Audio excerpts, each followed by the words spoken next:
যদি এখনকার বিজ্ঞান 10,000 বছর আগে ধরো যে ডাইনোসর চলে গেছে তার ডিএনএ যদি পাই, তাহলে ওর ক্লোন করে কাছাকাছি ওই মানের ওর ওই ডাইনোসরের কি ছিল না ছিল সব কিছু বের করে নিয়ে আসতে পারবে।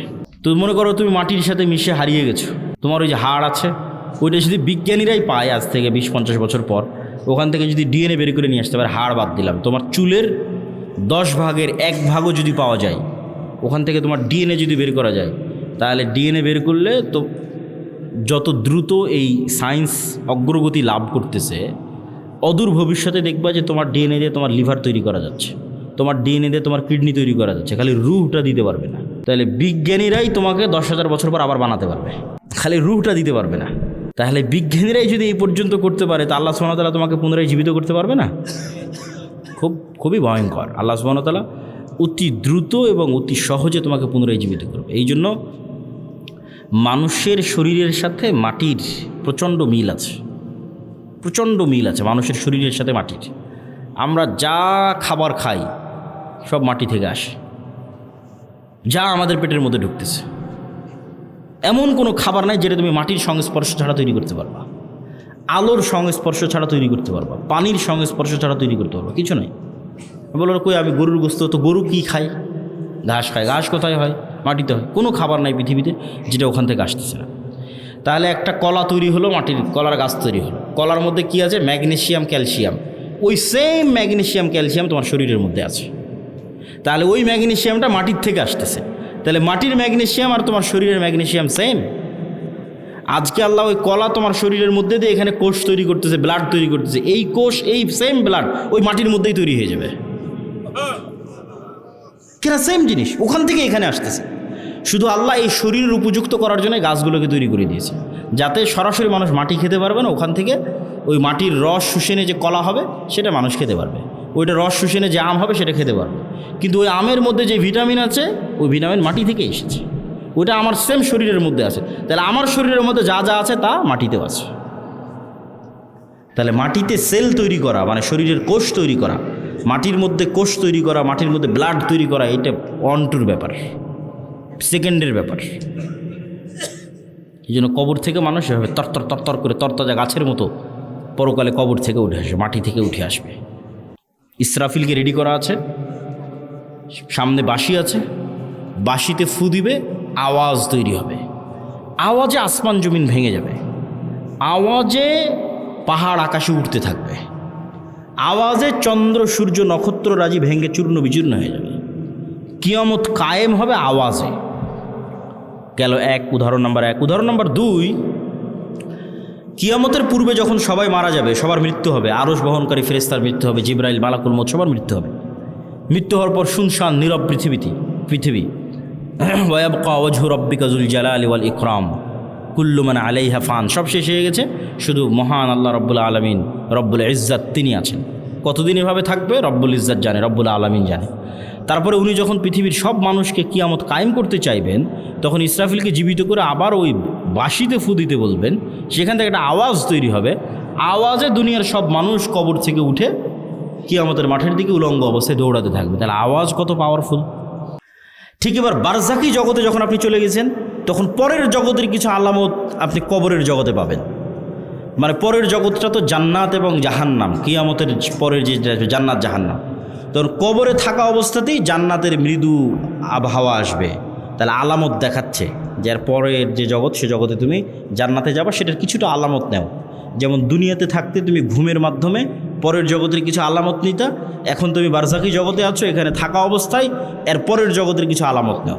যদি জাহান্নামের হয়, শাস্তিযোগ্য বান্দা হয়, তাহলে জাহান্নামের গরম বাতাস আসতে থাকে তার কবরে। সরাসরি কিন্তু ওকে জাহান্নামে দেওয়া হয়নি, সরাসরি জান্নাতে দেওয়া হয়নি, কিন্তু তার পরের জগতে কি হবে তার কিছু ফিলিংস সে ওখানেই পাচ্ছে। এবং মানুষের আমলের ধরন অনুযায়ী এই রূহগুলো বিভিন্ন পর্যায়ে থাকে, আমলের ধরন অনুযায়ী। যেমন যারা শহীদ, তাদের রূহগুলো পাখি হিসেবে জান্নাতে উঠতে থাকে এবং খাবারও গ্রহণ করতে থাকে, ইউরজাকুন, রিজিক দেওয়া হয়। তাহলে যারা শহীদ হয়ে গেল এদের রূহ পাখি হিসেবে জান্নাতে উঠতেছে। এদের চেয়েতেও যারা শ্রেষ্ঠ, শহীদদের চেয়েতেও যারা টপ লেভেলের রূহ, তারা আল্লাহ সুবহানাহু ওয়া তাআলার আরশের নিচে ঝুলন্ত অবস্থায় থাকে বারজাকি জগতে। এদের চাইতেও যারা টপ লেভেলের শ্রেষ্ঠ তারা হচ্ছে নবীরা। তারা দুনিয়া থেকে মৃত্যুবরণ করেছে, কিন্তু নবীদের বারজাকি জগতের জীবনযাপন আরও উন্নত পর্যায়ের, মানে কোয়ালিটি আরও বেশি। কোয়ালিটিটা কেমন? রাসূলুল্লাহ সাল্লাল্লাহু আলাইহি ওয়াসাল্লাম যখন গেলেন প্রথম আসমান, দ্বিতীয়, তৃতীয়, চতুর্থ, পঞ্চম, ষষ্ঠ, সপ্তম সব আসমানে নবীদের সাথে কথা হয়েছে। তো নবীরা তো মরে গেছে দুনিয়াতে, তাহলে ওখানে কীভাবে কথা হচ্ছে? নবীদেরকে সাথে করে না সালাত কীভাবে হচ্ছে? তথা নবীদের বারজাকি জগতের যে জীবন, সেটা বারজাকি জগতে আর যত রূহ আছে তাদের চেয়ে টপ কোয়ালিটির জীবন, যেখানে ইবাদত করাও সম্ভব, যেখানে কথা বলাও সম্ভব। মুসা আলাইহিস সালাম তো কতদিন আগে মরে গেছে, কিন্তু মুসা আলাইহিস সালামের সাথে মুহাম্মদ সাল্লাল্লাহু আলাইহি ওয়াসাল্লামের দেখা হচ্ছে মেরাজের সফরে, এবং কথা বলতেছে যে আমরা তো বড় বিপদে আছি। শুধু এই একটা নয়, এই যে পুনরুত্থান, আল্লাহ সুবহানাহু ওয়া তাআলা মানুষকে জীবিত করতে চায়, জীবিত করবে। তো মানুষের ডিএনএ যদি এখনকার বিজ্ঞান 10,000 বছর আগে ধরো যে ডাইনোসর চলে গেছে, তার ডিএনএ যদি পাই, তাহলে ওর ক্লোন করে কাছাকাছি ওই মানের, ওই ডাইনোসরের কি ছিল না ছিল সব কিছু বের করে নিয়ে আসতে পারবে। তো মনে করো তুমি মাটির সাথে মিশে হারিয়ে গেছো, তোমার ওই যে হাড় আছে, ওইটা যদি বিজ্ঞানীরাই পায় আজ থেকে 20-50 বছর পর, ওখান থেকে যদি ডিএনএ বের করে নিয়ে আসতে পারে, হাড় বাদ দিলাম, তোমার চুলের 10 ভাগের 1 ভাগও যদি পাওয়া যায়, ওখান থেকে তোমার ডিএনএ যদি বের করা যায়, তাহলে ডিএনএ বের করলে তো যত দ্রুত এই সায়েন্স অগ্রগতি লাভ করতেছে, অদূর ভবিষ্যতে দেখবা যে তোমার ডিএনএ দিয়ে তোমার লিভার তৈরি করা যাচ্ছে, তোমার ডিএনএ দিয়ে তোমার কিডনি তৈরি করা যাচ্ছে, খালি রুহটা দিতে পারবে না। তাহলে বিজ্ঞানীরাই তোমাকে 10,000 বছর পর আবার বানাতে পারবে, খালি রুহটা দিতে পারবে না। তাহলে বিজ্ঞানীরাই যদি এই পর্যন্ত করতে পারে, তা আল্লাহ সুবহানাহু ওয়া তাআলা তোমাকে পুনরায় জীবিত করতে পারবে না? খুবই ভয়ঙ্কর। আল্লাহ সুবহানাহু ওয়া তাআলা অতি দ্রুত এবং অতি সহজে তোমাকে পুনরায় জীবিত করবে। এই জন্য মানুষের শরীরের সাথে মাটির প্রচণ্ড মিল আছে, প্রচণ্ড মিল আছে মানুষের শরীরের সাথে মাটির। আমরা যা খাবার খাই সব মাটি থেকে আসে, যা আমাদের পেটের মধ্যে ঢুকতেছে, এমন কোনো খাবার নাই যেটা তুমি মাটির সংস্পর্শ ছাড়া তৈরি করতে পারবা, আলোর সংস্পর্শ ছাড়া তৈরি করতে পারবা, পানির সংস্পর্শ ছাড়া তৈরি করতে পারবা, কিছু নাই। বলো কই আমি গরুর গোস্ত, তো গরু কি খায়? ঘাস খায়। ঘাস কোথায় হয়? মাটিতে হয়। কোনো খাবার নাই পৃথিবীতে যেটা ওখান থেকে আসতেছে না। তাহলে একটা কলা তৈরি হলো, মাটির কলার গাছ তৈরি হলো, কলার মধ্যে কি আছে? Magnesium, calcium. ওই সেম ম্যাগনেসিয়াম, ক্যালসিয়াম তোমার শরীরের মধ্যে আছে। তাহলে ওই ম্যাগনেসিয়ামটা মাটির থেকে আসতেছে। তাহলে মাটির ম্যাগনেসিয়াম আর তোমার শরীরের ম্যাগনেসিয়াম সেম। আজকে আল্লাহ ওই কলা তোমার শরীরের মধ্যে দিয়ে এখানে কোষ তৈরি করতেছে, ব্লাড তৈরি করতেছে, এই কোষ, এই সেম ব্লাড ওই মাটির মধ্যেই তৈরি হয়ে যাবে। কেনা সেম জিনিস ওখান থেকে এখানে আসতেছে। শুধু আল্লাহ এই শরীরের উপযুক্ত করার জন্য গাছগুলোকে তৈরি করে দিয়েছে, যাতে সরাসরি মানুষ মাটি খেতে পারবে না, ওখান থেকে ওই মাটির রস শুষেনে যে কলা হবে সেটা মানুষ খেতে পারবে, ওইটা রস শুষেনে যে আম হবে সেটা খেতে পারবে। কিন্তু ওই আমের মধ্যে যে ভিটামিন আছে, ওই ভিটামিন মাটি থেকে এসেছে, ওইটা আমার সেম শরীরের মধ্যে আছে। তাহলে আমার শরীরের মধ্যে যা যা আছে তা মাটিতেও আছে। তাহলে মাটিতে সেল তৈরি করা মানে শরীরের কোষ তৈরি করা, মাটির মধ্যে কোষ তৈরি করা, মাটির মধ্যে ব্লাড তৈরি করা, এটা অনটুর ব্যাপার, সেকেন্ডের ব্যাপার। এই জন্য কবর থেকে মানুষ এভাবে তরতর তরতর করে তরতাজা গাছের মতো পরকালে কবর থেকে উঠে আসবে, মাটি থেকে উঠে আসবে। তো সম্মানিত উপস্থিতি, তাহলে আপনি গায়েবের ওপর যতক্ষণ ইয়াকিন তৈরি না করবেন ততক্ষণ আপনি সঠিক সিদ্ধান্ত নিতে পারবেন না। আপনার কাছে মনে হবে এই দুনিয়ায় আমার কাছে সব কিছু, অতএব আপনার সকল সিদ্ধান্ত হবে দুনিয়ামুখী। আর যখন আপনি মনে করবেন যে না, এই দুনিয়া আমার কাছে কিছুই নয়, আসলে আমার প্রকৃত বসবাসের জায়গা জান্নাত, অতএব আমাকে এখানে বসে থেকে জান্নাতে ঘর বানাতে হবে, আমাকে এখানে বসে থেকে জান্নাতের বাগানে গাছ লাগাতে হবে, আমার স্থায়ী থাকার জায়গা হচ্ছে জান্নাত। এই কল্পনাটা যেই দিন যত মজবুত হবে তত গোলামি থেকে মুক্তির রাস্তা সহজ হবে। এই কল্পনাটা মজবুত হওয়া জরুরি। আল্লাহ সূরা বুরুজের মধ্যে বলছেন, ওমা নাকামু মিনহুম ইল্লা ইউমিনু বিল্লাহিল আজিজিল হামিদ, যে সূরা বুরুজের ঘটনায় পুরো একটা এলাকার মানুষকে জ্বলন্ত আগুনে নিক্ষেপ করে দেওয়া হয়েছে, হয় ঈমান পরিত্যাগ করো, না হলে আগুনে ঝাঁপিয়ে পড়ে মরে যাও। তো মা তার কোলের সন্তান সহ আগুনে ঝাঁপ দিয়ে পড়ে যাচ্ছে। এটা কেমনে সম্ভব? এটা সম্ভবের একটাই রাস্তা, ওরা যে আগুনে ঝাঁপ দিচ্ছে ওই আগুনকে ওরা নিশ্চিত জান্নাত মনে করতেছে। আর বাড়িতে ফিরে গেলে যে এসি ফ্রিজ ফ্যানের বাতাস আছে ওইটাকে ওরা নিশ্চিত জাহান্নামের আগুন মনে করতেছে। শুধু মনে করা নয়, ইয়াকিনের লেভেলে ওদের বিশ্বাস। ফলত ওরা আগুনে ঢুকতেছে না জান্নাতে ঢুকতেছে? জান্নাতে ঢুকতেছে। এটা ছাড়া আপনি ঢুকতে পারবেন না। এই লেভেলের ইয়াকিন ছাড়া আপনি ঢুকতে পারবেন না। ওরা তো আগুনে ঢুকতেছে না, জান্নাতের মধ্যে ঢুকতেছে। দেখতে পাচ্ছে এটা জান্নাত। এই সেম পরীক্ষা তো দাজ্জালের পরীক্ষা এরকমই হবে। দাজ্জালের জান্নাত হবে জাহান্নাম, দাজ্জালের জাহান্নাম হবে জান্নাত। তাহলে আপনি যেদিন এই পরিমাণের কল্পনায় যেতে পারবেন যে আমার স্থায়ী শান্তিটা কোথায়, আমার স্থায়ী আরাম কোথায়, আমি যদি আজকে আমার বাপ মা থেকে আলাদা হয়ে যাই, আমি যদি আজকে আমার ছেলে মেয়ে থেকে আলাদা হয়ে যাই, আর যদি জীবনে কোনো দিন আমার বাপ মায়ের সাথে দেখা না হয়, আমার আর যদি জীবনে কোনো দিন ভাই বোনের সাথে দেখা না হয়, আমার যদি আর জীবনে কোনো দিন আমার আত্মীয় স্বজন পাড়া প্রতিবেশী ছেলে মেয়ে স্ত্রী পুত্রের সাথে দেখা না হয়, তাহলে এর চেয়ে কষ্টের পৃথিবীতে আর কিছু নাই। এটা তাহলে কোনো জীবনই হলো না। বরং যদি এর বিপরীতটা হতো, যে এই যমুনা নদীর পাড়ে আমার একটা বিশাল বাড়ি থাকলো, বাংলো বাড়ি, আর সেই বিশাল বাংলো বাড়িতে আমি স্থায়ীভাবে আমার ছেলে মেয়ে স্ত্রী পুত্র বাপ মা সবাইকে নিয়ে, কোনো মৃত্যু নেই, কোনো অসুখ নাই। ছোটোবেলায় যেরকম যমুনা নদী থেকে একটু গোসল করতাম, ওরকম মাঝে মধ্যে গিয়ে গোসল করে আসবো, একটু মাছ ধরতাম, মাঝে মধ্যে একটু মাছ ধরে আসবো, নৌকা চালাতাম, মাঝে মধ্যে একটু নৌকা চালিয়ে আসবো। আর এই জীবনটা পার্মানেন্ট। এইটা যদি তোমার কাছে মনে হয় যে এটা জীবনের সবচেয়ে বড় সফলতা, তাহলে এটা জান্নাতে সম্ভব। সবাই যদি জান্নাতে যায়, তাহলে সবাইকে নিয়ে স্থায়ী পার্মানেন্টলি জান্নাতে এটা বাস্তবায়ন করা সম্ভব। তো এই জন্য মানুষের প্রকৃত জীবন হচ্ছে জান্নাতের জীবন। আর দুনিয়ার জীবনটা কেমন?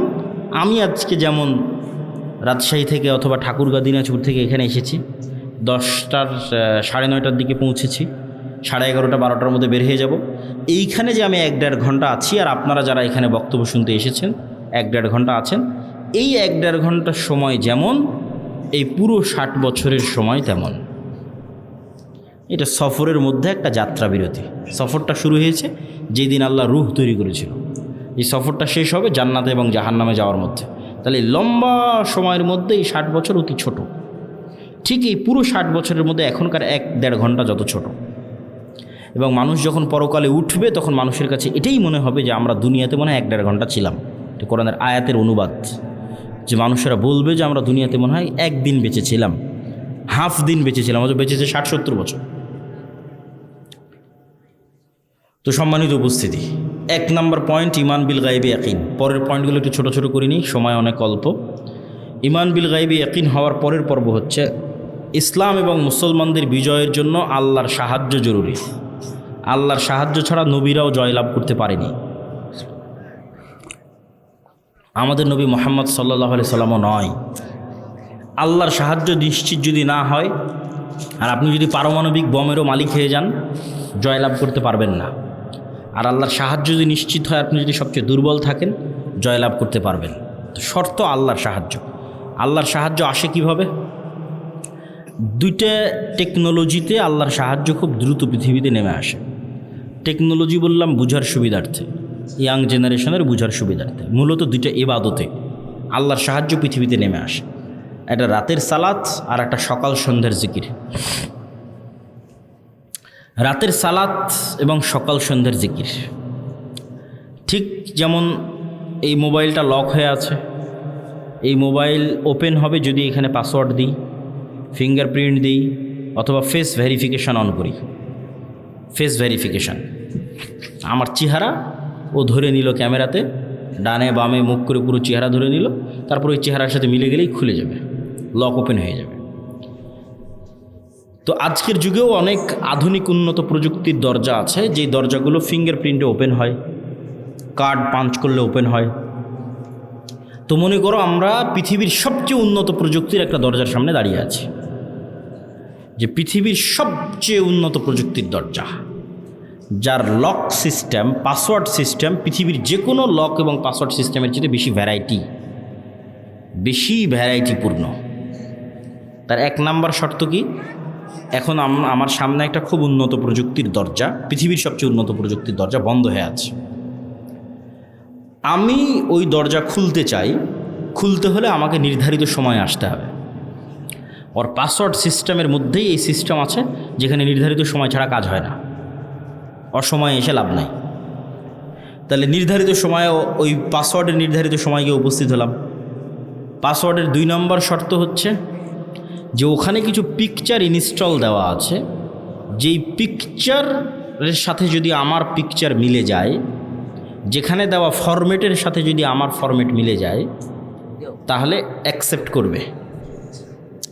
আর একটা জিনিস তার সাথে যুক্ত করা আছে, প্রত্যেক ফরম্যাটে একটা সাউন্ড আছে, মানে প্রত্যেক ফরম্যাটে কিছু সাউন্ড ওখানে সেভ করা আছে যেটার সাথে আমার সাউন্ড মিলতে হবে, তাহলে দরজা উন্মুক্ত হবে। তাহলে এখন আমরা নির্ধারিত সময় গিয়ে দাঁড়ালাম, এভাবে হাত বাঁধলাম, এটা একটা ফরম্যাট, একটা চিত্র ওখানে দেওয়া আছে। এই ফরম্যাটের সাথে ওখানে কানেক্টেড করা আছে আলহামদুলিল্লাহ রাব্বিল আলামিন আর রহমানুর রহিম, একটা আওয়াজ, সেম আওয়াজ হতে হবে, সেম ফরম্যাটের সাথে। তারপরে রুকুতে চলে গেলাম, এটা একটা ফরম্যাটের একটা চিত্র, এটা ওই দরজাতে ইনস্টল করা আছে। ওখানে বললাম সুবহান রাব্বিল আযীম, এই আওয়াজটা ওই চিত্র, ওই ফরম্যাটের সাথে কানেক্টেড। তাহলে নির্ধারিত সময়ে গিয়ে নির্ধারিত পিকচার ফরম্যাট তৈরি করে নির্ধারিত আওয়াজ যখন আমি বলতে পারলাম, তখন দরজাটা খুলে গেল। তো এইটা এমনি জাস্ট বোঝানোর জন্য আমি বলতেছি, কিন্তু ঘটনা এর চাইতে বেশি উন্নত এবং এর চাইতে বেশি সরাসরি এবং এর চাইতে বেশি ডাইরেক্ট। ইবনুল কাইয়িম রাহিমাহুল্লাহ বলছেন যে মানুষ যখন সালাতে দাঁড়ায় এবং চোখ সিজদার দিকে নিবদ্ধিত রাখে এবং অন্তর আল্লাহর সাথে কানেক্টেড রাখে, তখন আল্লাহ সুবহানাহু ওয়া তাআলা তার নূরের পর্দা সরিয়ে বান্দার মুখোমুখি হয়ে যায়। তো এটাই ইবনুল কাইয়িম রাহিমাহুল্লাহ বলেছে। আমি এই জিনিসটাকে আরও সহজ করার জন্য আর একটা উদাহরণ দিই।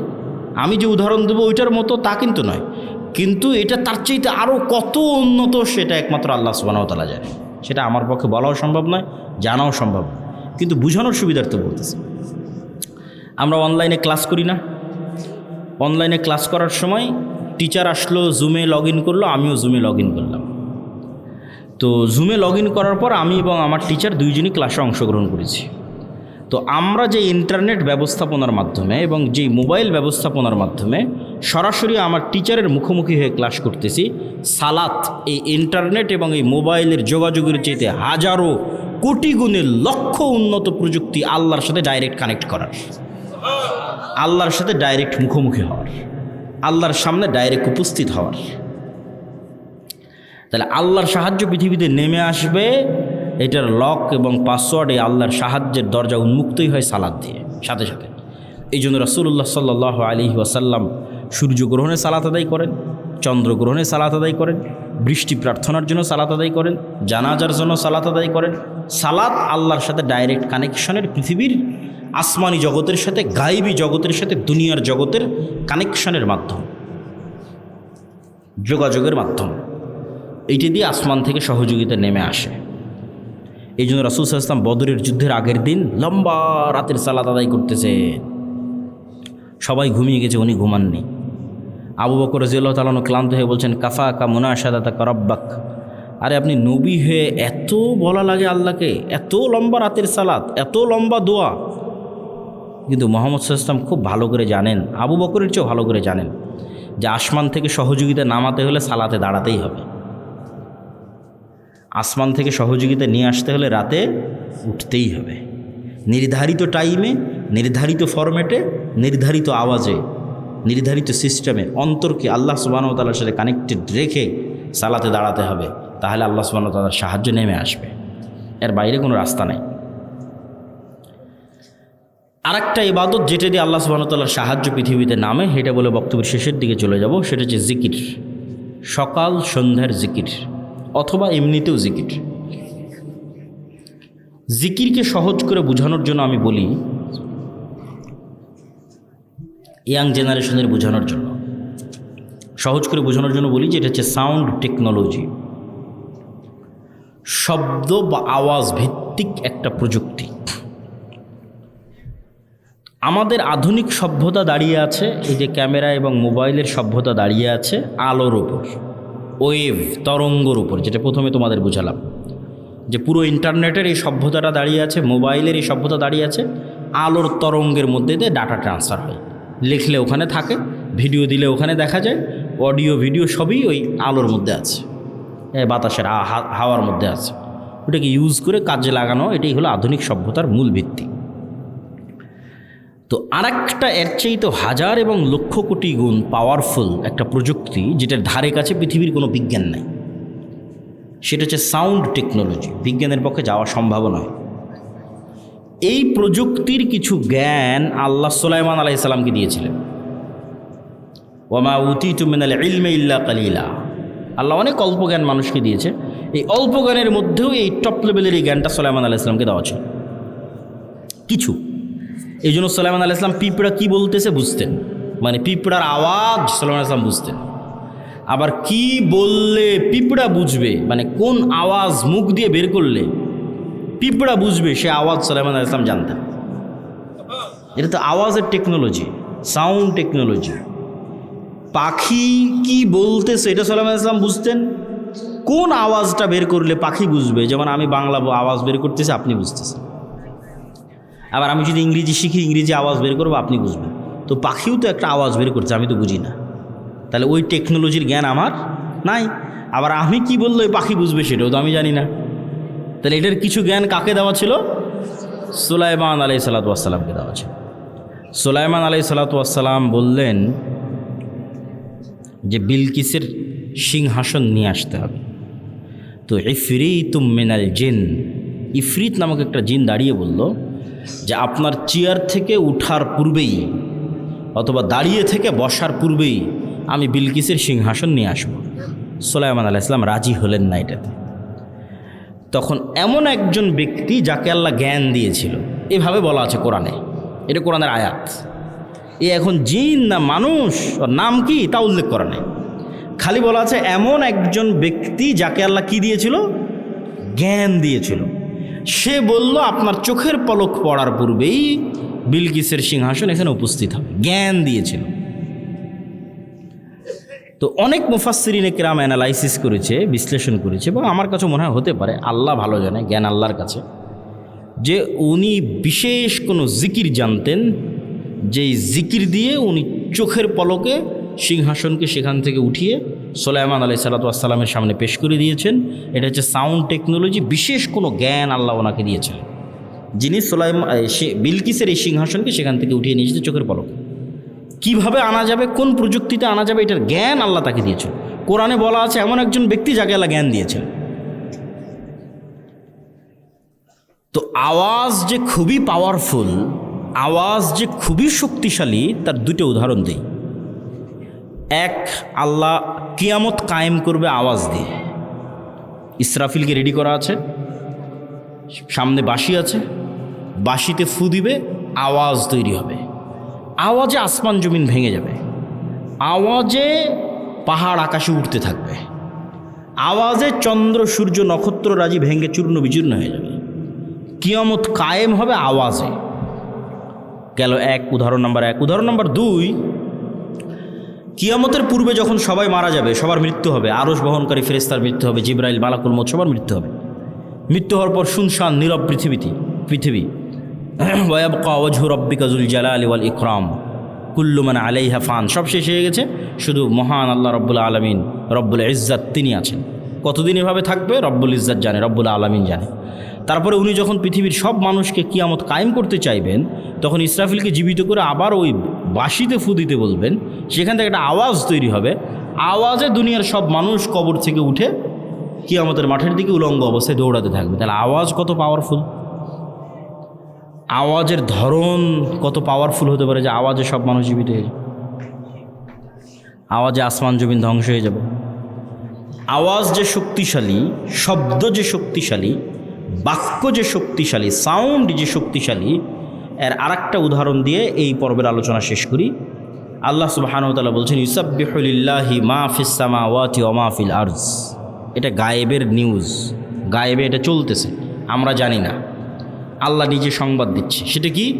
আসমান জমিন এবং তার মধ্যে যা কিছু আছে, এই টিস্যু হোক, আর এই পিরিচের প্লেট হোক, আর এই পোস্টার হোক, আর এই গায়ের জামা হোক, আর প্যান্ডেল হোক, আর এই মাইক হোক আর মোবাইল হোক, এরা 24 ঘন্টা আল্লাহর তাসবিহ পাঠ করতেছে। আল্লাহু আকবার। আসমান এবং জমিনের মধ্যে যা কিছু আছে, কীট পতঙ্গ পঙ্গপাল জীব জন্তু জানোয়ার সব আল্লাহর তাসবিহ পাঠ করতেছে 24 ঘন্টা। তাহলে 24 ঘন্টা আল্লাহ তাসবিহ পাঠ করতেছে মানে আওয়াজ বের হচ্ছে। নিশ্চিত থাকেন এগুলো থেকে আওয়াজ বের হচ্ছে, এগুলো থেকে আওয়াজ বের হচ্ছে। এবং এরা শুধু আওয়াজ বের করে না, এরা আওয়াজ বুঝে এবং শোনে। রাসূল সাল্লাল্লাহু আলাইহি ওয়াসাল্লাম বলতেছে, এই কে হইচই করে, কি সমস্যা?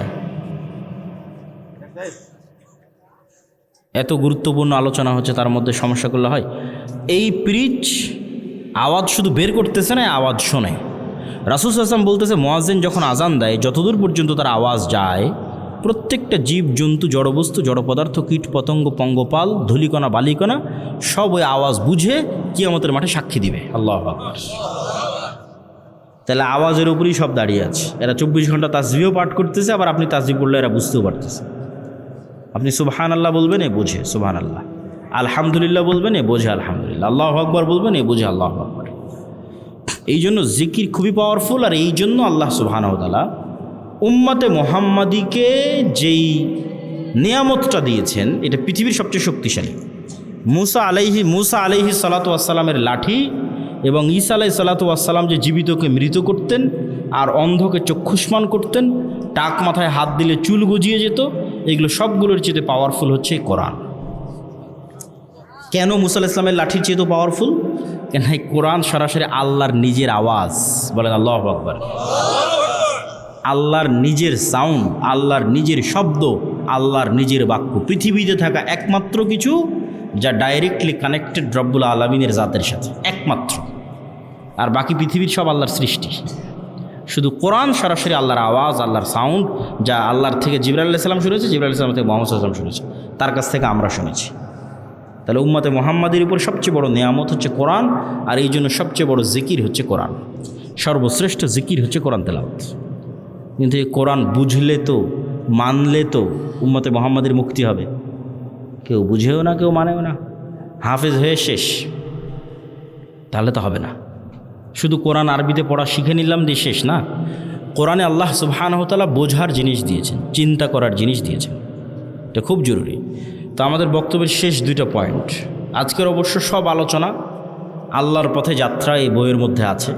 এই বইটা প্রত্যেক মসজিদ, মাদ্রাসায়, স্কুল, কলেজে প্রতি সপ্তাহে অন্তত একদিন সাপ্তাহিক দার্সের অন্তর্ভুক্ত করা উচিত। পাঠচক্র, তালিমি বৈঠকের অন্তর্ভুক্ত করা উচিত। তবে বইটা আজকে নাই, এর আগের প্রোগ্রামই শেষ হয়ে গেছে।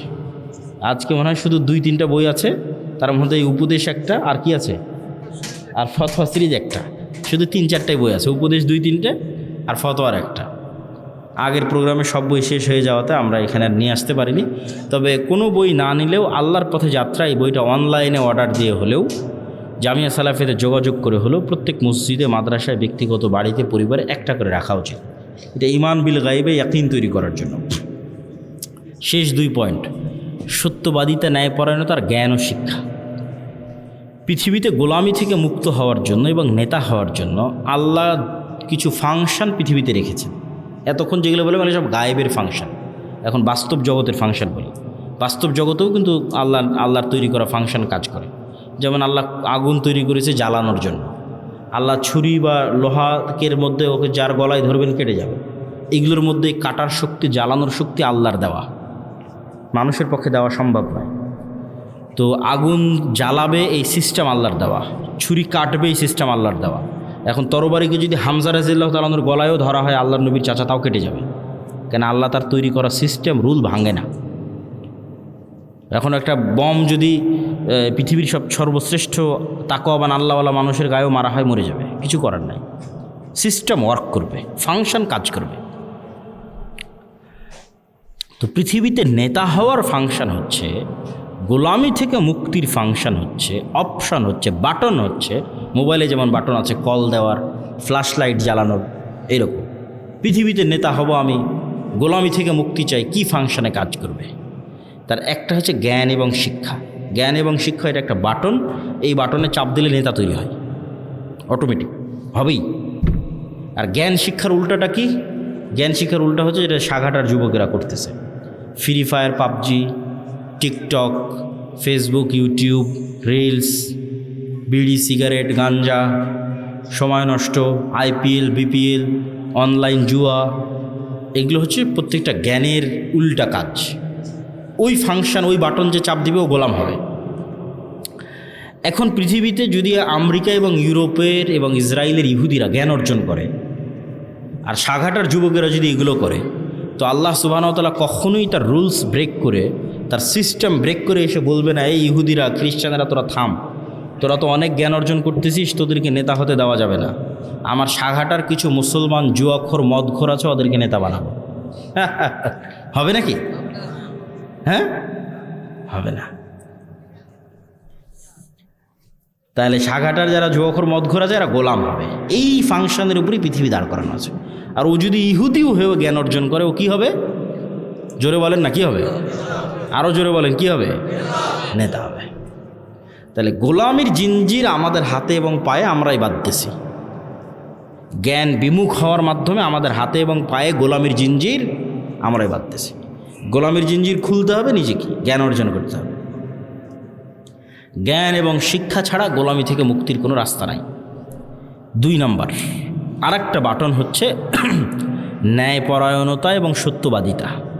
আর এর উল্টা বাটনটা হচ্ছে 2 নম্বরই রাস্তা, ধোঁকাবাজির রাস্তা, দুর্নীতির রাস্তা, মিথ্যার রাস্তা। তাহলে এই 2 নম্বর মিথ্যা, দুর্নীতি, ধোঁকাবাজি, এটা হচ্ছে গোলামির রাস্তা। সত্যবাদিতার, ন্যায়পরায়ণতা, এটা হচ্ছে নেতা হওয়ার রাস্তা।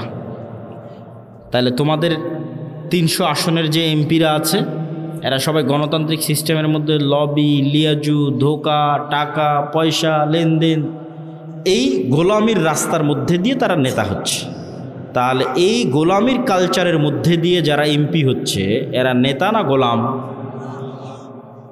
এত আস্তে বললে হবে? নেতা না গোলাম? গোলাম। নেতা নয়। আপনি মনে করছেন নেতা, কিন্তু নেতা নয়। কেন নেতা নয় সেটাও বলে দিই। যে এই 2 নম্বরই রাস্তার কালচারের মধ্যে দিয়ে এমপি হচ্ছে, মিনিস্টার হচ্ছে, প্রাইম মিনিস্টার হচ্ছে, ওকে কালকে ভারত আর আমেরিকা টাকা দিয়ে কিনে নিতে পারবে। ওকে বলবে যে বাংলাদেশে যা দুর্নীতি করার লাগে করো, সব টাকা পাচার করে আমার দেশে পাঠাও, জনগণ যখন ধরে মার দিবে আমার দেশে চলে আসে। তাহলে ও নেতা না গোলাম?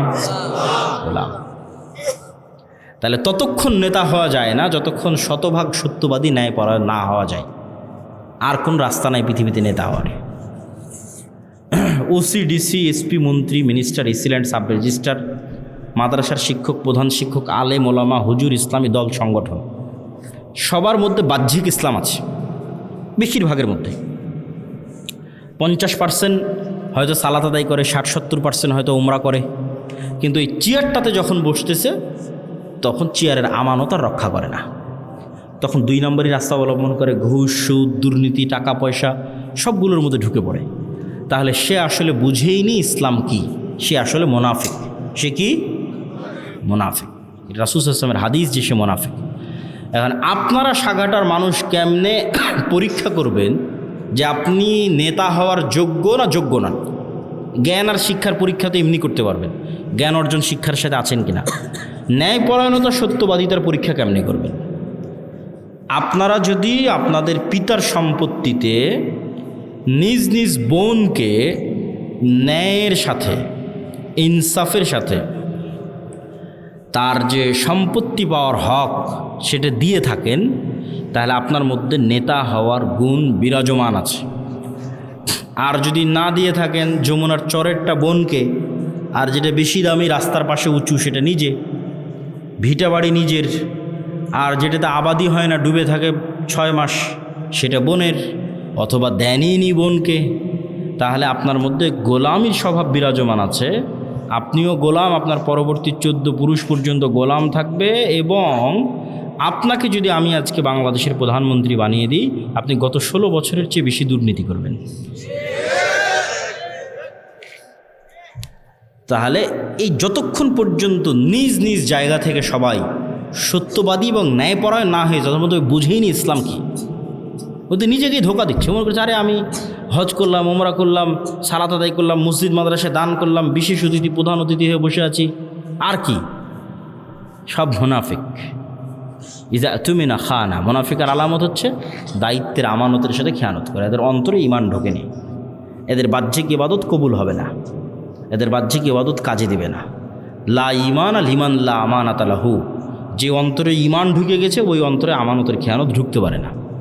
যে অন্তরে আল্লাহর ঈমান ঢুকে গেছে ওই অন্তরে 2 নম্বরের রাস্তা ঢুকতে পারে না।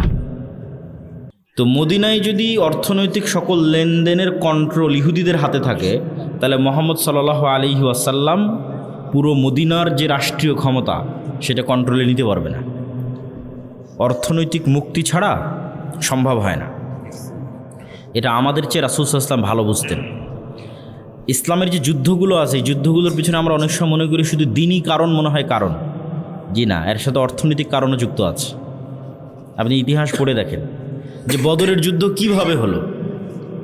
আমরা মনে করি যে না কাফের মুশরিকদের সাথে মুসলমানদের যুদ্ধ হচ্ছে, তো হবেই, অথচ বদরের যুদ্ধ হওয়ার অন্তত 50% কারণ অর্থনৈতিক। আপনাকে যদি আমি উদাহরণ দিয়ে বুঝাই তাহলে বুঝতে পারবেন। এখান থেকে কেবলা কোন দিকে? এই দিকেই যদি কেবলা হয় তাহলে আমরা ধরে নিলাম এইটা হচ্ছে মদিনা আর এইটা হচ্ছে মক্কা। এই মোবাইল বা এই মাইক্রোফোনটা এটা হচ্ছে মক্কা, এটা হচ্ছে মদিনা। আর ওই যে যেখানে আপনার ডায়েরিটা আছে ওই ডায়েরিটা আরও আগায় দেন, ওইটা হচ্ছে সিরিয়া, শাম। আর এই ধার দিয়ে এটা হচ্ছে সমুদ্র, লোহিত সাগর, লম্বা লোহিত সাগর। ওই পারে মিশর, যে পারে ক্যামেরাগুলো আছে ওই পারে মিশর, মিশরের উপরে আছে ভূমধ্য সাগর।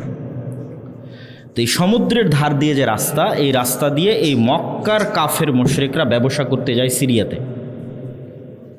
মুহাম্মদ সাল্লাল্লাহু আলাইহি ওয়াসাল্লাম নিজেও ব্যবসা করতে গেছে তার চাচা আবু তালেবের সাথে, আরও অনেকজনের সাথে সিরিয়াতে ব্যবসা করতে গেছে এই রাস্তা ধরে, সমুদ্রের ধারের রাস্তা ধরে। এখন মুহাম্মদ সাল্লাল্লাহু আলাইহি ওয়াসাল্লাম মক্কা থেকে হিজরত করে চলে এসেছে মদিনায়। আর মুহাম্মদ সাল্লাল্লাহু আলাইহি ওয়াসাল্লাম যদি এই রাস্তা কেটে দেয় এরা কোন দিক দিয়ে ব্যবসা করবে? বুঝেননি মনে হয় আমার কথা কি বোঝা যায়? তো মুহাম্মদ সাল্লাল্লাহু আলাইহি ওয়াসাল্লাম একদল সাহাবীকে আদেশ দিয়ে রাখলেন এই রাস্তা দিয়ে যেন কোনো ব্যবসায়িক পণ্য না যায়, কাট অফ। মক্কার মানুষের মাথা নষ্ট হয়ে গেল। শুধু মুহাম্মদ সাল্লাল্লাহু আলাইহি ওয়াসাল্লাম যদি শুধু দাওয়াত দিতেন এত দ্রুত যুদ্ধ হতো না। কিন্তু যখন অর্থনীতির পেটে যখন গিয়ে আঘাত পড়ল তখন তো যুদ্ধ অবশ্যম্ভাবী। তখন আবু জাহাল দেখলো যে মদিনা যদি পাওয়ারফুল হয় আমাদের তো ব্যবসা স্থায়ীভাবে বন্ধ।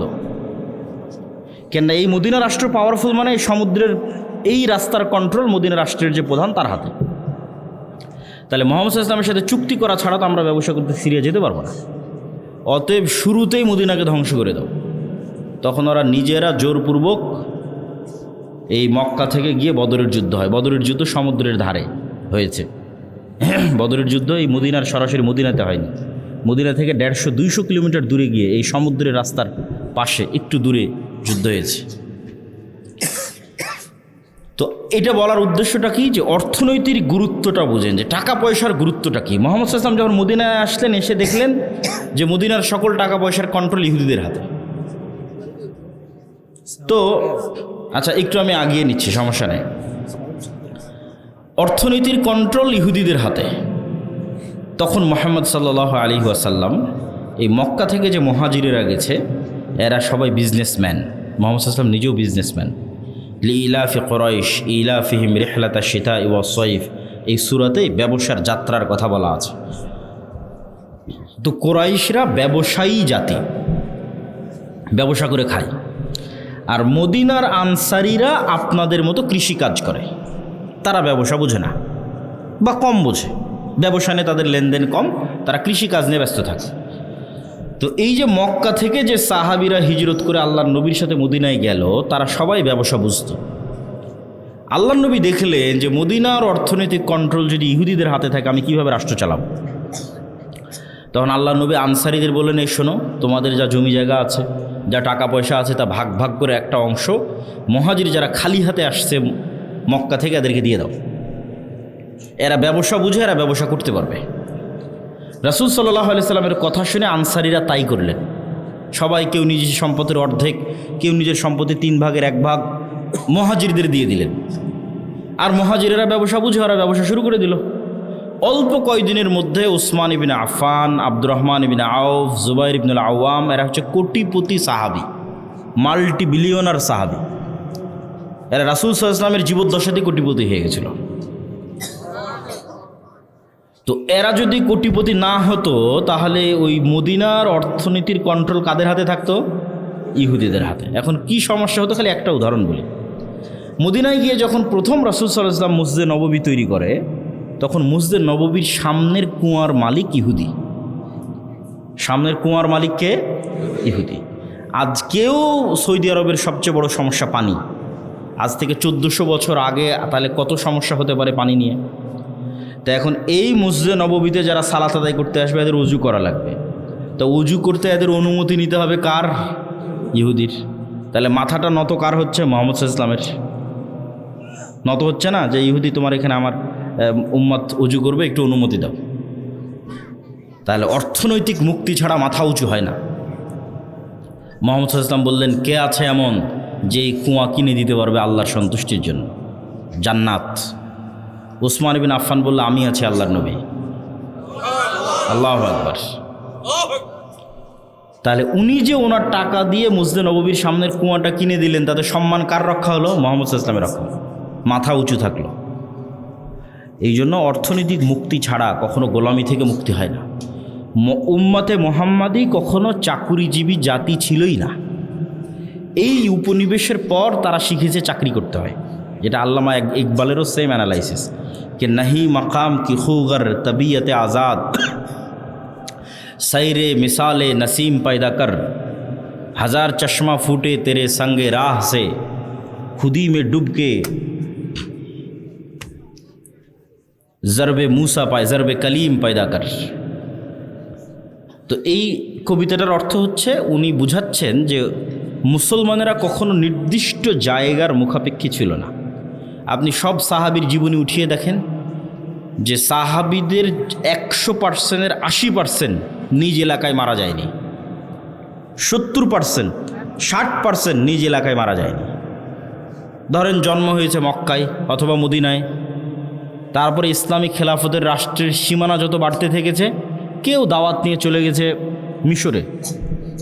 যেমন আবদুল্লাহ ইবনে আমর ইবনে আস চলে গেছে মিশরে, আবদুল্লাহ বিন আব্বাস চলে গেছে মক্কায়, আবদুল্লাহ বিন মাসউদ চলে গেছে কুফায়। তাহলে যতদূর পর্যন্ত ইসলামের রাষ্ট্র বাড়তে থেকেছে, এরা কোরআন এবং হাদিসের দাওয়াত নিয়ে ততদূর পর্যন্ত যেতে থেকেছে।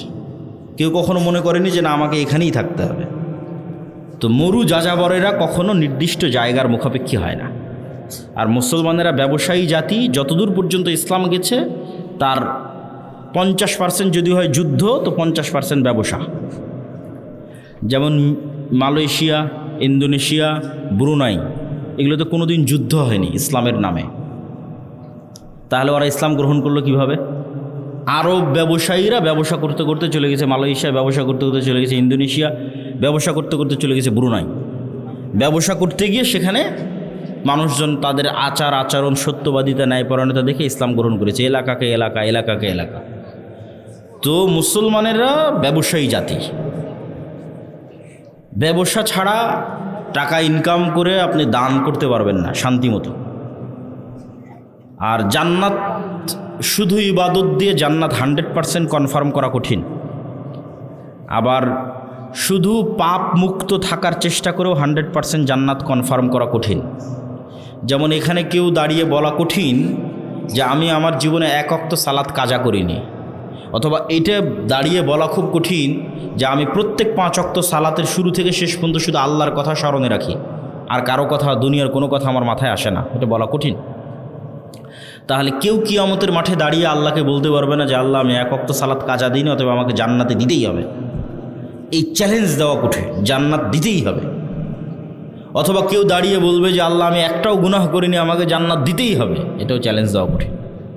তাহলে জান্নাতে যাওয়ার জন্য আল্লাহর রহমতের ভিখারি, আল্লাহ ভালো মতো ইবাদত করতে পারিনি, অনেক গুনাহ করেছি, ক্ষমা করে দাও, আল্লাহ দয়া করলে এবার জান্নাত। কিন্তু জান্নাত কনফার্ম করার দুইটা রাস্তা আছে, চ্যালেঞ্জ, যে জান্নাত আমারই, যাবই।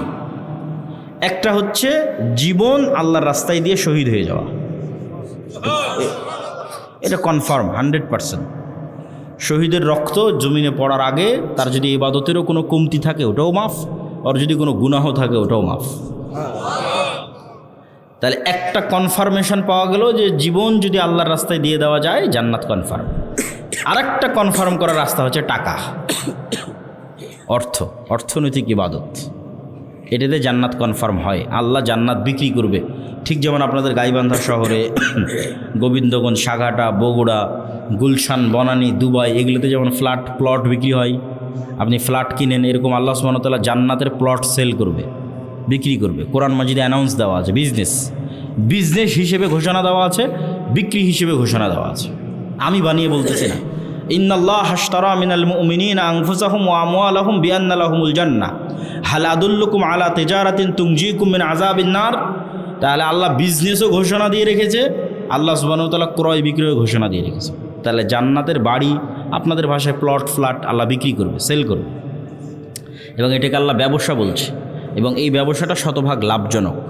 কেন শতভাগ লাভজনক সেটাও বলবো। তো তার আগে বুঝি যে টাকা দিয়ে জান্নাত কিভাবে কিনা যাবে। দুনিয়াতেই আল্লাহ সুবহানাহু ওয়া তাআলা অসংখ্য ইবাদতের কমতিতে টাকার জরিমানা দিয়ে মাফ করার ব্যবস্থা করেছেন, এবং অসংখ্য গুনাহের কাফফারায় টাকার জরিমানা দিয়ে মাফ করার ব্যবস্থা করেছেন দুনিয়াতে। যেমন কেউ হজ এবং ওমরা করতে গেছে, ওমরা করতে গিয়ে কোনো একটা ইবাদত ছুটে গেছে, বড় একটা ইবাদত, জামরায় হয়তো পাথর মারতে যেতে পারেনি, তাহলে ইবাদতে কমতি হয়ে গেছে।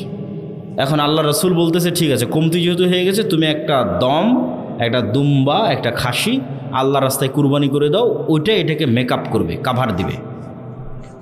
তাহলে টাকা দিয়ে ইবাদতের কমতি পূরণ করা যাচ্ছে। এবার গুনাহের কাফফারা, রমজান মাসে দিনের বেলায় কেউ তার স্ত্রীর সাথে সাংসারিক জীবনে গেছে, আল্লাহ সুবহানাহু ওয়া তাআলা কোরআনে আয়াত অবতীর্ণ করে বলতেছে গোলাম আজাদ করতে হবে অথবা 60 জন মিসকিনকে খাওয়াতে হবে। তো গোলাম আজাদ করতেও টাকা লাগবে, 60 জন মিসকিনকে খাওয়াতেও টাকা লাগবে। তাহলে টাকাটা দিয়ে গুনাহের কাফফারা হচ্ছে দুনিয়াতেই। এই সেম নিজাম ব্যবস্থা কিয়ামতের মাঠেও থাকবে। যেমন দুনিয়াতে আপনি অসুখ বিসুখ পড়ে গেলে ক্লিনিকে, মেডিকেলে নিয়ে গেলে টাকা পয়সার দরকার হয়, বিদেশে নিয়ে গেলে আরও দরকার, সিঙ্গাপুর, থাইল্যান্ড, ব্যাংকক নিয়ে গেলে আরও টাকা লাগবে। ছেলে মেয়েকে স্কুল, কলেজ, ইউনিভার্সিটিতে পড়াতে টাকা লাগবে, বিপদ আপদ, বিবাহ শাদী টাকা লাগে, কেস, কোর্ট কাচারি, মামলা মোকদ্দমা টাকা লাগে, এগুলো টাকা দিয়ে পার হওয়া যায়। একই ঘটনা কিয়ামতের মাঠে ঘটবে। কিন্তু সমস্যা হচ্ছে কিয়ামতের মাঠে নতুন করে টাকা অ্যারেঞ্জ করার কোনো সিস্টেম নাই। কিয়ামতের মাঠে কারো থেকে ধার নেওয়ারও কোনো সিস্টেম নাই। তাহলে কিয়ামতের মাঠে আমাকে এবং আপনাকে ধনী অবস্থায় উঠতে হবে, যে আজ কিয়ামতের মাঠে উঠেছি কোটি টাকার মালিক অবস্থায়। তাহলে বাঁচার রাস্তা আছে। ইবাদতের কমতিতেও ওই কোটি টাকা কাজে দিবে, গুনাহের কাফফারাতেও ওই কোটি টাকা কাজে দিবে। মানুষ যারা পাওনাদার আসবে, আল্লাহ আমার নামে গীবত করেছে, অপবাদ দিয়েছে, মিথ্যা বলেছে, এই সেই যা আছে, হক দেয়নি, যা আসবে সবগুলো কাভার দেওয়া যাবে, মেকআপ দেওয়া যাবে যদি ধনী অবস্থায় কিয়ামতের মাঠে উঠেন। যেমন দুনিয়াতে আপনি ধনী থাকলে কাভার দিতে পারেন যে কোনো সমস্যা, কিয়ামতের মাঠেও যদি ধনী অবস্থায় উঠেন কাভার দিতে পারবেন। কিন্তু কিয়ামতের মাঠে ধনী অবস্থায় ওঠার জন্য এখন থেকে ব্যাংকে জমা করতে হবে, আল্লাহর ব্যাংকে, পরকালের ব্যাংকে এখন থেকে জমা করতে হবে। এবং আল্লাহ সুবহানাহু ওয়া তাআলার সাথে এই ব্যবসা কেন লাভজনক সেটাও বলি। আল্লাহ যে বলছেন তোমরা আমার সাথে ব্যবসা করো, এটা শতভাগ লাভজনক। কেন লাভজনক? আপনি যদি আজকে সাঘাটা বাজারে একটা জমি কিনেন, তাহলে জমিওয়ালা আপনার দেওয়া টাকা নিয়ে চলে যাবে, ওই টাকার উপর আপনার কোনো কন্ট্রোল থাকবে না, কোনো দখল থাকবে না, আর জমিটা আপনি তার থেকে বুঝিয়ে নেবেন। এখন আল্লাহ সুবহানাহু তাআলার জন্য আপনি পরকালের অ্যাকাউন্টে যে টাকা জমা দেবেন, ওই টাকা কি আল্লাহ নিয়ে চলে যাবে? ওই টাকা দিয়ে যদি আপনি মসজিদে একটা এসি বা একটা ফ্যান লাগান, ওই ফ্যানের বাতাস কে খাবে? আপনিই তো খাবেন। ওই টাকা তো আর আল্লাহ নিয়ে গেলেন, আর ফ্যানের বাতাস আল্লাহ খাবে না। ধরেন আপনি টাকা দিয়ে একটা গরু জবাই দিলেন, ওই গরুর গোস্ত কে খাবে? আপনিই খাবেন না? ওই গরুর গোস্ত আল্লাহর কাছে চলে যাবে, আল্লাহ নিয়ে যাবে? আল্লাহ খাবারের মুখাপেক্ষী নয়। তাহলে আরেকজনের সাথে যখন লেনদেন হচ্ছে তখন টাকা কিন্তু চলে যাচ্ছে, আর আল্লাহর সাথে যখন লেনদেন হচ্ছে তখন ওই টাকা আমি ভোগ করতেছি, মাঝখান থেকে ফিরি ফাও আল্লাহ জান্নাত দিয়ে দিচ্ছে। তাহলে আল্লাহর সাথে ব্যবসায় কোনো লস আছে? কোনো লস নাই। ধরেন এই প্রতিষ্ঠানে আপনি দান করলেন, এই প্রতিষ্ঠানে দান করে এখানে পড়বে গে আপনার ছেলে মেয়ে, কেউ যদি বেতন পায় আপনার গ্রামের ছেলে মেয়ে, তাহলে মাঝখান থেকে তো আপনি ফ্রিতে জান্নাত পাচ্ছেন। টাকাটা তো দুনিয়াতেই থাকতেছে, দুনিয়ার মানুষই খাচ্ছে, আপনি আপনার আত্মীয় স্বজন পাড়া প্রতিবেশী তারাই খেয়ে শেষ করে দিচ্ছে। তো যাক, আমি বক্তব্যের শুরুতেই কথাগুলো বললাম যে আপনাদের মধ্যে যদি, এখন আমি জানি না যে এখানে কেউ স্বেচ্ছাসেবক পাঠিয়ে বৈঠকি দান সংগ্রহ করবে কি না, কিন্তু দান অর্থনৈতিক ইবাদত, অত্যন্ত শক্তিশালী একটি ইবাদত। যদি যায় তাহলে আপনারা সকলেই অংশগ্রহণ করার চেষ্টা করবেন। এই বলে আমি আমার এবং তোমাদের যারা মাদ্রাসা কর্তৃপক্ষ আছে তাদেরও যদি যাওয়ার সিস্টেম থাকে পাঠাতে পারো। এই কথা বলে আমরা আমাদের মূল বক্তব্যের দিকে এগিয়ে যাচ্ছি। আমাদের মূল বক্তব্য হচ্ছে গোলামি থেকে মুক্তির রাস্তা, এটাই বক্তব্যের আলোচ্য বিষয়। 5টা পয়েন্টে আমরা সংক্ষিপ্ত করে আলোচনা করব। ঈমান বিল গায়বে ইয়াকিন, আল্লাহ সুবহানাহু ওয়া তাআলার সাহায্য ছাড়া বিজয় হয় না। আল্লাহর সাহায্য পাওয়ার জন্য আল্লাহ সুবহানাহু ওয়া তাআলার ইবাদত করতে হয়, সৎ আমলের মধ্যে সালাত এবং জিকির সবচেয়ে পাওয়ারফুল। দুনিয়াতে নেতা হওয়ার জন্য জ্ঞান অর্জন এবং সত্যবাদিতা ও ন্যায়পরায়ণতার কোনো বিকল্প নাই। এই 5টা পয়েন্টে আমরা সংক্ষিপ্ত করে ব্যাখ্যা করব এবং বক্তব্যের শেষের দিকে চলে যাব। প্রথম দুইটা হচ্ছে ঈমান বিল গায়েবে ইয়াকিন। গায়েব মানে অদৃশ্য। আজকের যুগের মুসলমানদের সবচেয়ে বড় সমস্যা হচ্ছে আসলে প্রকৃত অর্থে মুসলমানদের ঈমানই নাই, ঈমান মজবুত নয়, গায়েবের উপর ঈমান নাই। কেন আজকের দুনিয়া বেশি বাস্তববাদী, বেশি বস্তুবাদী, বেশি দুনিয়ামুখী, ফলত গায়েবের যে লজিক, যে সূত্র, এইটা কেউ বুঝেও না, কেউ জানতেও চায় না। কিন্তু গায়েবের কার্যকরণের সূত্র এবং লজিক সবচেয়ে পাওয়ারফুল। এগুলোর জ্ঞান এবং নলেজ কোরআন এবং হাদিসে আছে। যেমন কিছুক্ষণ আগে দানের কথা বললাম, ওইটার সাথে একটা সূত্র দেখেন, a+b² মতো সূত্র, যে দুনিয়ার লজিকে আমি যদি ধরেন পকেটে আমার 1000 টাকা থাকে, তাহলে 1000 টাকা থেকে যদি আমি 500 টাকা দান করি, এই যে 1000 টাকা, এখান থেকে 500 টাকা যদি দেই আপনাকে, তাহলে 500 টাকা দুনিয়ার কাগজে কলমের হিসাবে কমে গেল। কিন্তু সাথে সাথে গায়েবের অদৃশ্য লজিকে প্লাস হয়ে গেল। এটা সূত্র, এটা গায়েবের সূত্র। এই প্লাসের প্রভাব 5 বছর পর দেখা যাবে, 10 বছর পর দেখা যাবে। ঠিক আমি একজনকে 1000 টাকা কর্জ দিলাম, তার সাথে 1100 টাকা সুদ হিসেবে নিলাম। দুনিয়ার হিসাবে 100 টাকা অতিরিক্ত দেখাচ্ছে, কিন্তু গায়েবের লজিকে ওখানে 100 টাকা কমে গেছে। কিন্তু ওই 100 টাকা যে কমে গেছে, এটার প্রভাব 5 বছর 10 বছর পর দেখা যাবে। এগুলো গায়েবের সূত্র। এই গায়েবের সূত্রগুলোর উপর, গায়েবের অস্তিত্ব এবং বাস্তবতার উপর মুসলমানদের ঈমান নাই। যেমন ফেরেশতারা কোথায় যায়, কি করে, ঠিক আছে, আপনার বাড়িতে নূর আছে কিনা, আপনার বাড়িতে শয়তান আছে না ফেরেশতা আছে, আপনার কলবে নূর আছে কিনা, এগুলো সব গায়েব, এগুলো কিন্তু দেখা যায় না, এগুলো গায়েবের জগৎ। কিন্তু এই প্রত্যেকটার বর্ণনা কোরআন এবং হাদিসে আছে। ওইটার উপর আপনার ঈমানের মাত্রা কোন লেভেলে, সেটার উপর নির্ভর করবে আপনি গোলামি থেকে মুক্তি পাবেন কিনা। ঠিক গায়েবের আরেকটা বড় অংশ হচ্ছে পরকাল, জান্নাত জাহান্নাম, বারজাখি জীবন, এগুলো গায়েব। প্রত্যেক জগতের পরবর্তী জগতের কিছু আলামত পূর্বের জগতে থাকে। যেমন আমাদের পরের জগৎটা হচ্ছে বারজাখি জগৎ। তো বারজাখি জগতের কিছু চিহ্ন ওটা গায়েব। ওই গায়েবের জগতের কিছু চিহ্ন এই জগতে আছে, সেটা হচ্ছে ঘুম।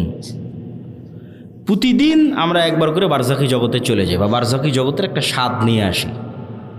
মৃত্যুর পরবর্তী জীবনটাও এরকম, কিয়ামত হওয়ার আগ পর্যন্ত। এই জন্য ঘুমানোর সময় আমরা কি বলি, যে আল্লাহুম্মা বিইসমিকা আমুতু, হে আল্লাহ আপনার নামে ঘুমাতে যাচ্ছি। জি না, এটার অনুবাদ হচ্ছে হে আল্লাহ আপনার নামে মৃত্যুবরণ করতে যাচ্ছি, মরতে যাচ্ছি। ঠিক পরের দিন সকালে যখন ঘুম থেকে উঠি, তখন কিন্তু এটা বলা নাই যে আল্লাহ আপনার রহমত, আপনার দয়া, ঘুম থেকে উঠলাম। জি না, আহইয়ানা বাদা মা আমাতানা, হে আল্লাহ মরে গেছিলাম, মরা থেকে বেঁচে উঠলাম। কি অনুবাদ দেখেছেন? দোয়ার অনুবাদ কি ভয়ঙ্কর, যে হে আল্লাহ মরে গেছিলাম, মরা থেকে সকালবেলা বেঁচে উঠলাম। তাহলে ওই যে মারা গেছিলাম রাতের বেলা, এটাই বারজাখি জগতের হালকা স্বাদ, পরের জগতে। মানে আপনার মরার পরে কি হবে, ওই গায়েবের জগতের কিছু আলামত এই জগতে আপনি প্রতিদিন দেখতে পাচ্ছেন। এখন যারা ঘুম চলে গেছে, এদের মধ্যে একদল মানুষের স্থায়ী মৃত্যু হয়ে যাবে ঘুমের মধ্যে। কেন আল্লাহ সুবহানাহু ওয়া তাআলা প্রত্যেক ঘুমন্ত বান্দার রূহকে তার নিকটে টেনে নেন। প্রত্যেক ঘুমন্ত বান্দার, পবিত্র কোরআনের আয়াত। যাদের যাদের বাঁচিয়ে রাখতে চান তাদের রুহগুলো আবার ফেরত দিয়ে পাঠান যখন তারা ঘুম থেকে ওঠে। তো রুহ মানে হচ্ছে দেখা, শোনা এবং চিন্তা করার শক্তি, এটা রুহ থেকে আসে। এই জন্য আমরা যখন ঘুমাই তখন আমার দেখার শক্তিও নাই, আমার শোনার শক্তিও নাই, আমার চিন্তা করার শক্তিও নাই, তাহলে এখন আমার রুহ নাই। শরীরের সাথে একটা সম্পর্ক বজায় রেখে বের হয়ে গেছে, হালকা একটা সম্পর্ক বজায় রেখে বের গেছে। ওই সম্পর্কটা যদি আল্লাহ কাট করে দেয়, এটা স্পট ডেড, আর উঠতে পারবে না পরের দিন সকালে। কিন্তু রুহের প্রকৃত কাজ হচ্ছে দেখা, শোনা, চিন্তা করা, এটা রুহের প্রকৃত কাজ। ঘুমের সময় যখন এই কাজগুলো অফ হয়ে যায় তখন রুহ বের হয়ে যায়। ঠিক এবার বারজাকি জগতে যখন আপনি চলে গেছেন তখন পরের জগতের কিছু আলামত আপনি কবরের জগতে পাবেন। মানে পরের জগৎটা তো জান্নাত এবং জাহান্নাম, কিয়ামতের পরের যে জান্নাত জাহান্নাম, তখন কবরে থাকা অবস্থাতেই জান্নাতের মৃদু আবহাওয়া আসবে, তাহলে আলামত দেখাচ্ছে যে এর পরের যে জগৎ, সে জগতে তুমি জান্নাতে যাবা, সেটার কিছুটা আলামত নেও। যেমন দুনিয়াতে থাকতে তুমি ঘুমের মাধ্যমে পরের জগতের কিছু আলামত নিতা, এখন তুমি বারজাকি জগতে আছো, এখানে থাকা অবস্থায় এর পরের জগতের কিছু আলামত নাও। যদি জাহান্নামের হয়, শাস্তিযোগ্য বান্দা হয়, তাহলে জাহান্নামের গরম বাতাস আসতে থাকে তার কবরে। সরাসরি কিন্তু ওকে জাহান্নামে দেওয়া হয়নি, সরাসরি জান্নাতে দেওয়া হয়নি, কিন্তু তার পরের জগতে কি হবে তার কিছু ফিলিংস সে ওখানেই পাচ্ছে। এবং মানুষের আমলের ধরন অনুযায়ী এই রূহগুলো বিভিন্ন পর্যায়ে থাকে, আমলের ধরন অনুযায়ী। যেমন যারা শহীদ, তাদের রূহগুলো পাখি হিসেবে জান্নাতে উঠতে থাকে এবং খাবারও গ্রহণ করতে থাকে। ইউরজাকুন, রিজিক দেওয়া হয়। তাহলে যারা শহীদ হয়ে গেল এদের রূহ পাখি হিসেবে জান্নাতে উঠতেছে।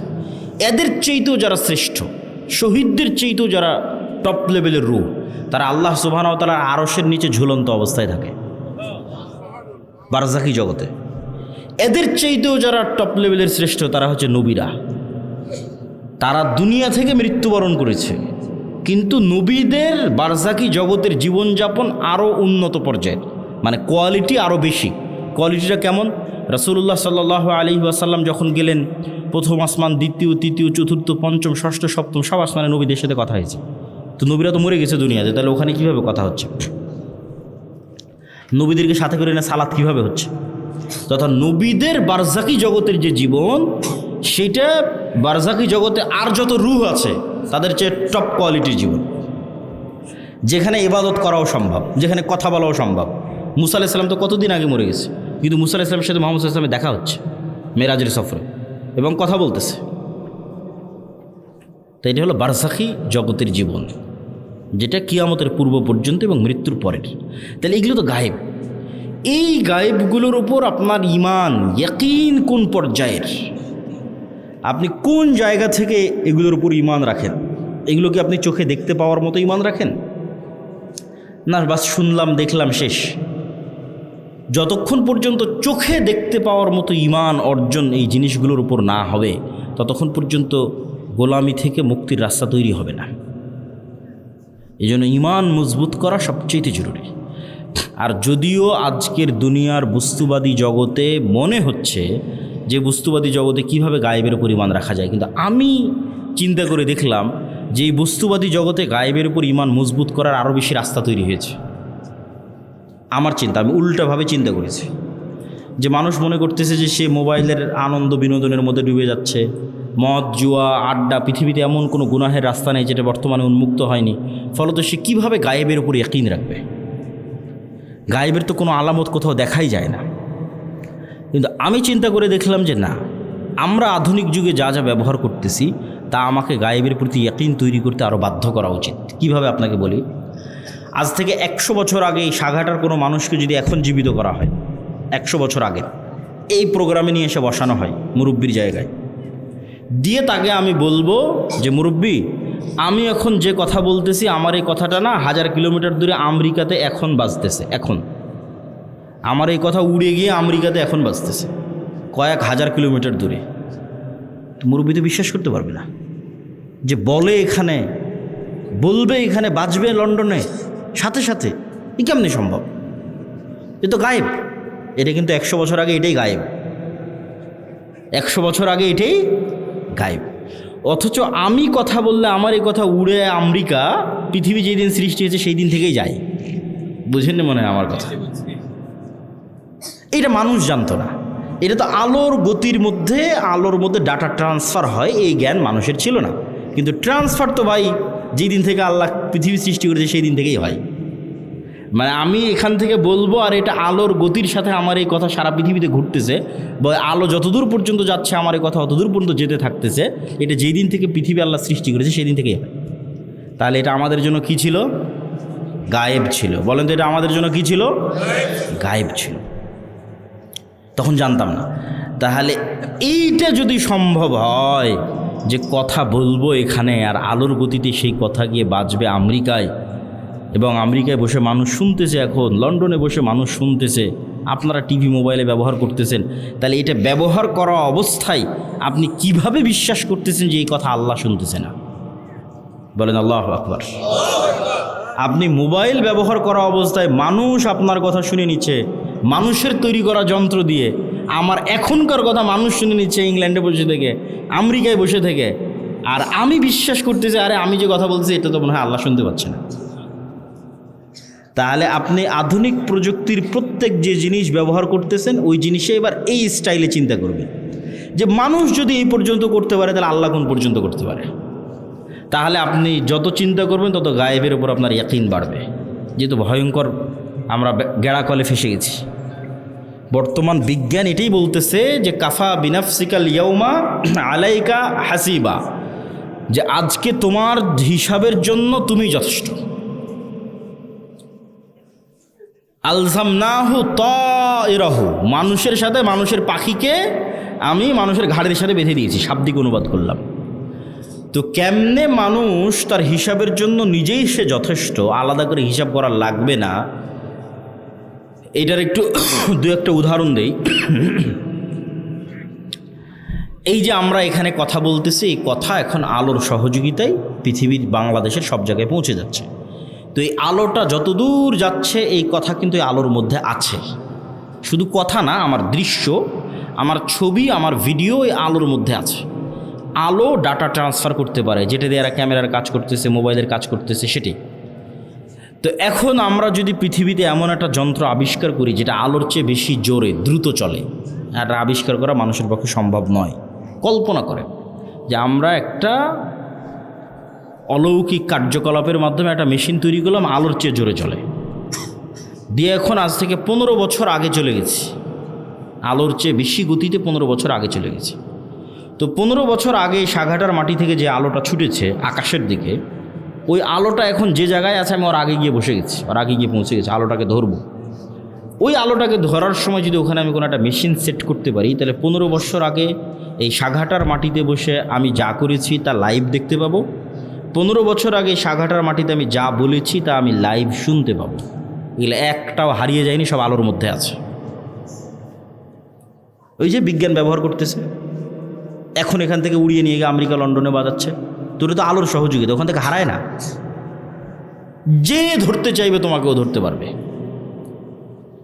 যে তুমি রাতের অন্ধকারেও যদি কিছু করে থাকো সেটাও আলোর মধ্যে ভেসে থেকে গেছে, ওটা ধরা যাবে। লাইভ বদরের যুদ্ধ দেখা সম্ভব।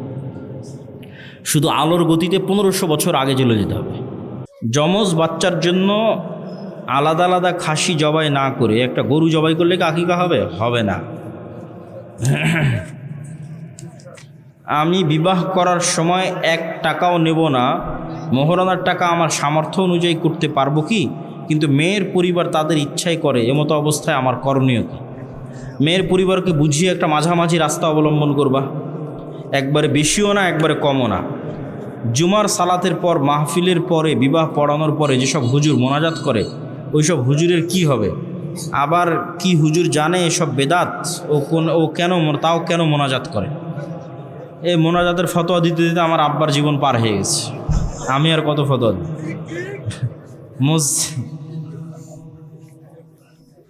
ক্যালেন্ডার মসজিদের সামনে রাখা যাবে কি না? পশ্চিম দিকে যেদিকে মুখ করে আমরা সালাত আদায় করি ওই দিকে কিচ্ছু রাখা যাবে না, একদম সাদা পরিষ্কার ধবধবে, কিচ্ছু থাকবে না, যা থাকবে পিছনে। এমনকি ঘড়িও সামনে থাকবে না, পিছনে থাকবে। আমি পিতার বড় ছেলে, সংসারে বেশি পরিশ্রম করেছি, পিতার সম্পত্তিতে শ্রমের বিনিময়ে বেশি দাবি করা যাবে কি? এই সমস্যায় প্রায় সংসারেরই যারা বড় ভাই থাকে, দায়িত্ব পালন করে, তাদের সবারই। সমঝোতার ভিত্তিতে আসলে আলহামদুলিল্লাহ করতে পারো, কিন্তু সমঝোতার ভিত্তিতে না আসলে জোরাজুরি করা, সম্পর্ক নষ্ট করা, এটা করা যাবে না। আচ্ছা, আমাদের আজকের এই প্রতিষ্ঠানটা আল জামিয়া সালাফিয়ার যে শিক্ষা বোর্ড, রবিতাতুল মাদারিস সালাফিয়া, সেটির সাথে অধিভুক্ত, তথা জামিয়া সালাফিয়ার সিলেবাসে এবং জামিয়া সালাফিয়ার থেকে শিক্ষক প্রশিক্ষণ নিয়ে কয়দিন আগে প্রায় 1 সপ্তাহব্যাপী জামিয়া সালাফিয়াতে শতাধিক শিক্ষকের প্রশিক্ষণ হয়েছে। আপনি ছিলেন? মাশাআল্লাহ, বারাকাল্লাহ ফিক। এই প্রতিষ্ঠান থেকেও শিক্ষকেরা গেছিল ট্রেনিং নেওয়ার জন্য। তো জামিয়ার সিলেবাসে এবং জামিয়ার কাছ থেকে ট্রেনিং প্রাপ্ত হয়ে এই প্রতিষ্ঠান পরিচালিত হচ্ছে। মূল্যায়ন করবেন। এই একই প্রশ্নে দিয়ে অযথা ফিতনা তৈরি করার দরকার নেই। 3টে দিয়েছে একই প্রশ্ন। বৈঠক শেষে দোয়া পড়ি, সুবহানাকা আল্লাহুম্মা ওয়া বিহামদিকা আশহাদু আল্লা ইলাহা ইল্লা আনতা আস্তাগফিরুকা ওয়া আতুবু ইলাইক।